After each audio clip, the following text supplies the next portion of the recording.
a infância é marcada por um trauma, os efeitos disso no futuro da criança podem ser irreparáveis.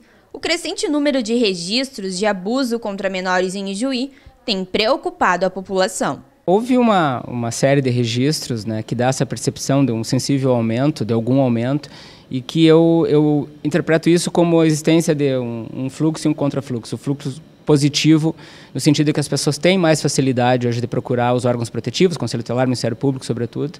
Mas, por outro lado, um outro fenômeno social que também é muito perceptível é de que existem muitas crianças em situação de risco pela desorganização dos pais, né? Pela falta de planejamento familiar, porque essas crianças se desenvolvem na rua sem o cuidado, até talvez como resultado de algo que tem acometido a própria humanidade como um todo, no sentido das pessoas se preocuparem mais consigo e menos com seus filhos e com os outros. Isso tem gerado, então, que essas crianças estejam mais à mercê desse tipo de situação, desse tipo de risco. De acordo com o Laboratório de Estudos da Criança da Universidade de São Paulo, 100 crianças morrem por dia no país vítimas de maus tratos e mais de 6 milhões sofrem abuso sexual todos os anos no Brasil. Em algumas situações, é preciso a atenção ao comportamento da vítima. Ela começa a ficar apática, triste, começa a se isolar, chorosa, dependendo da idade, chora por qualquer coisa.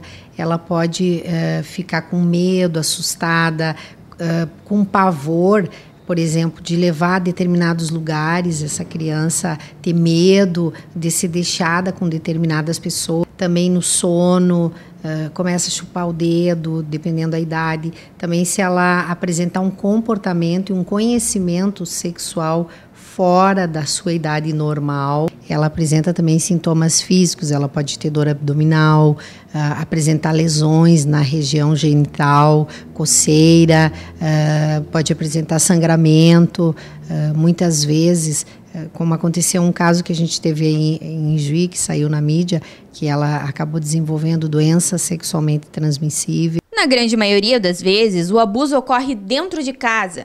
Segundo dados da pesquisa, a maior parte dessas crianças é do sexo feminino.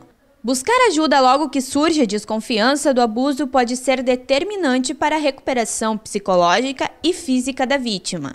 Quanto mais cedo essa criança for tratada e passar por um tratamento psicoterápico, porque ainda os sintomas não estão cristalizados na criança.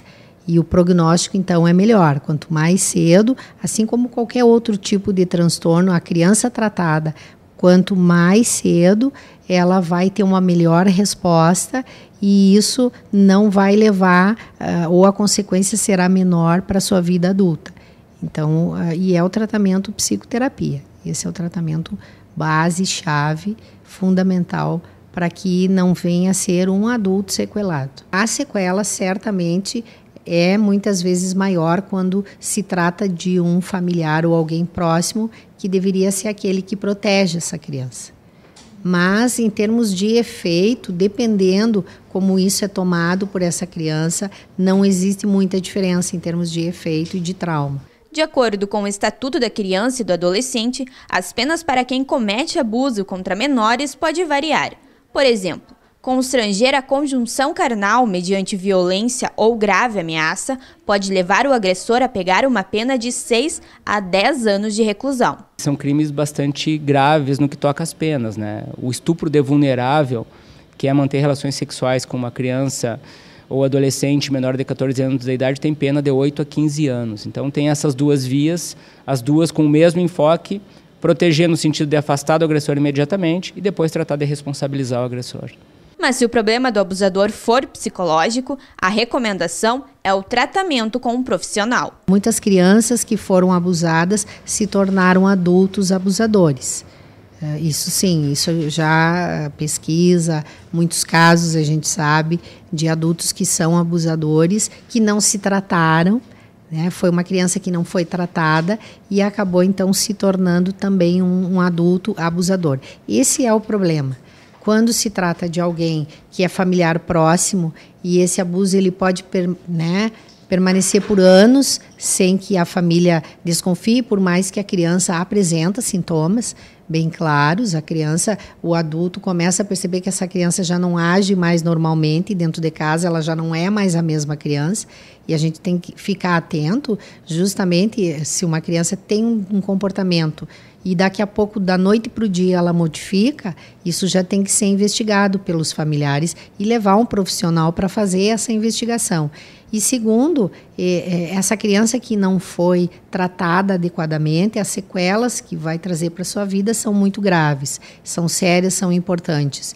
E o que a gente percebe? Muitos adultos aí, abusadores, com problemas sérios, com transtornos, problemas seríssimos, e que não buscam tratamento, e que se transformam em abusadores e saem por aí abusando de crianças e adolescentes, e não se tratam e não buscam ajuda. Esse é o grave. No ano passado, foram registrados 20 casos de suposto abuso em Ijuí.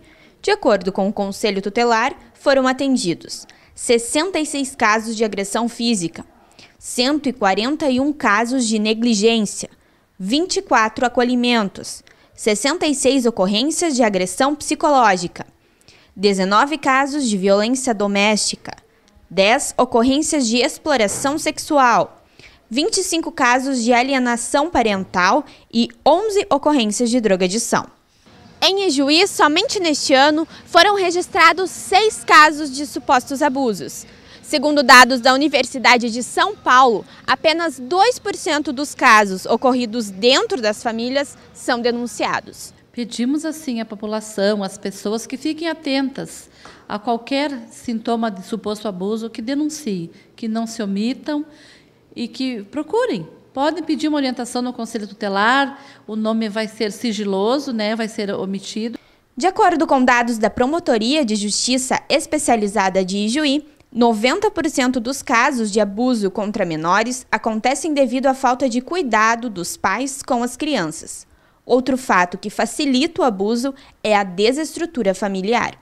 A gente então tem que tentar trabalhar sempre por esse viés protetivo, de tentar deixar claro para as pessoas de que existem órgãos que vão atuar para proteger e para punir, mas o mais importante é um processo de reeducação das pessoas, das famílias, né?